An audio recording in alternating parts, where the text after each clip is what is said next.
one, is a company you and I both really like, very interested in the company. It's early days, so let's be very clear. The revenue guide for all of next year is $40 to $45 million. This is not a company that's doing massive revenue. This is a company that's all about building a technology moat and winning design relationships with key companies. And this quarter, the company showed good growth in revenue, beat by a significant number over expectation. By the way, this is a company that is doing 45 million revenue guides and is buying its own stock back. So it clearly sees that it has a long-term opportunity.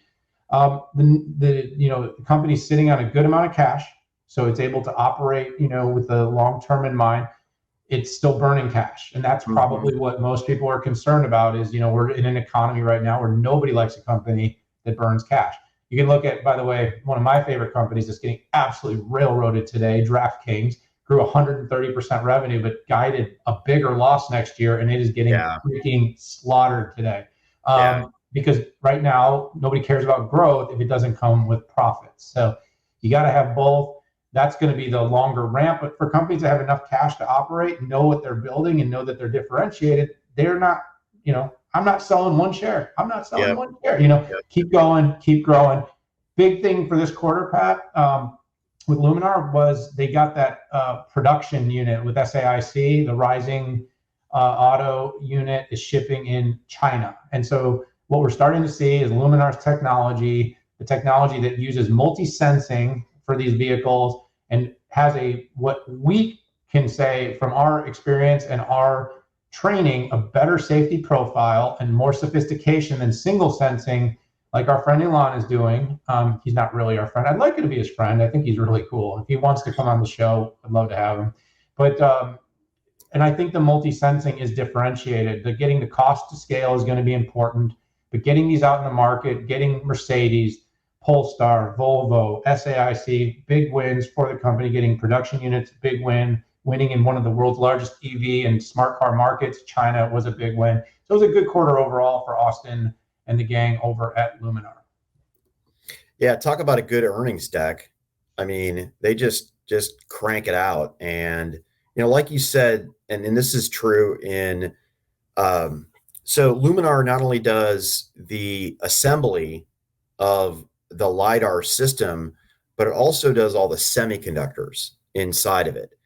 And whether it's manufacturing the devices or, excuse me, or doing assembly, scale absolutely matters. And they just started production now. So my expectation when SAIC, which by the way, China's largest automaker, that gets out, Polestar comes out with Polestar 3, and Volvo brings out the EX90, I think on, like 5 days next week.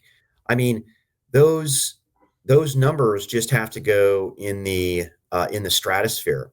And one of the things, there's 4 or 5 people that are in this market right now, and I really think one of the biggest thing that sets Luminar apart is they're actually shipping.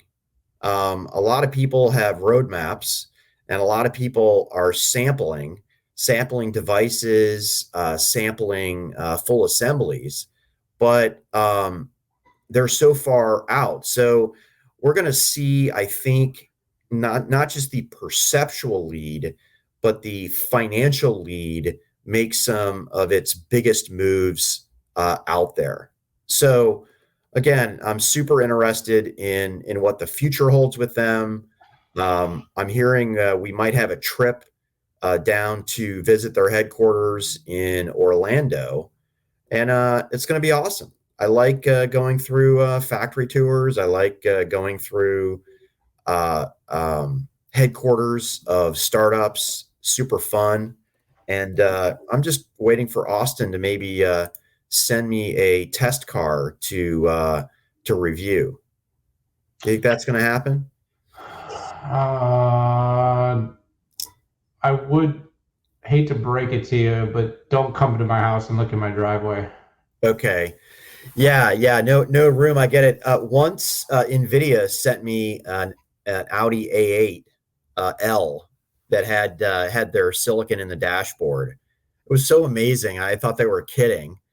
Michael Lim's like, "Hey, you wanna do a review?" I'm like, "On what?"